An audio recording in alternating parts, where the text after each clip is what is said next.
In a way, what we see can be separated into that which we notice and that which we overlook. In this modern world of high speed and hype, the commonplace and the ordinary are often left in society's junkyard. But for that rare artist, they become a source of surprise, inspiration, even fantasy. For these patient observers, the camera becomes a key to a world to be shared, revealing a perspective that is both fresh and illuminating. Bill Jackson is just such an observer and just such an artist.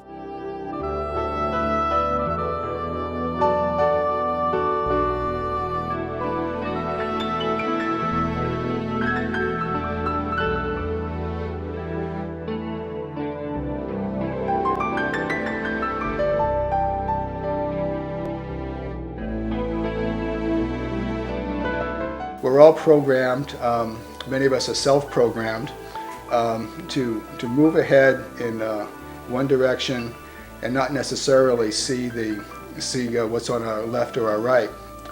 And the phrase "stopping to smell the roses," I think that applies. I think that applies with my work. The roses that I provide are a little different than the typical rose. I was riding bikes a lot, and I ride in the back roads around here in the Bay Area, and those roads are usually older roads. They have cracks in them. When you're riding along mile after mile, I tend to notice the patterns in the road formed by the tar, and over time I started looking for these patterns or these little whimsical designs. I went out and I photographed a lot of them, and then I started to see more, and people started telling me about them, and so I would go out and find them and photograph them. But a few in California road art that I like: cyclists with flying scarf. I guess there's an extra double connection there. And downhill skiing llama. I like that one a lot. And kite flyer. I guess I like those three because they're more playful. They have a little added touch of whimsy to them. I've been shooting old buildings and interesting structures for all my life.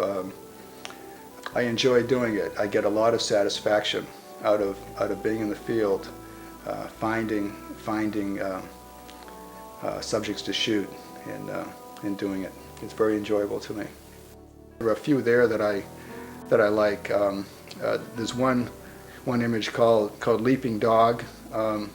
It looks like a cave painting to me. There's another one called Icebergs, and another one called Light Show. Bill also has other series, photos of the homeless and a study of graffiti, and new series are always being planned. Bill Jackson continues to look at life with an eye to the forgotten and discarded, and by so doing, broadens his audience's artistic world and their lives. It comes as no surprise, then, that his work is winning numerous awards.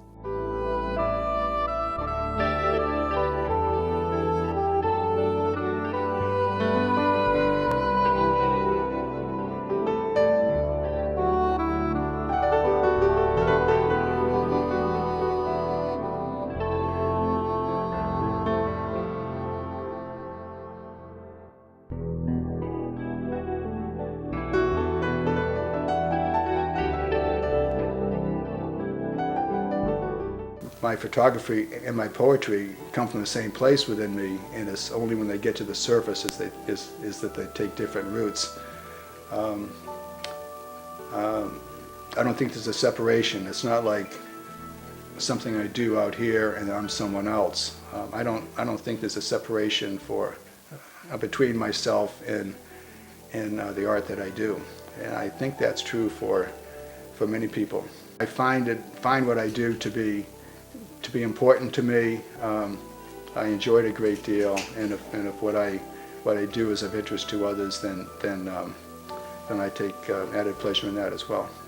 My artistic goal, other than being energized by the work that I do, is to to move the viewer for her or him to see the surroundings a little differently than they did before. Bill Jackson, an uncommon artist illuminating uncommon subjects, proving once again that beauty truly is in the eye of the beholder.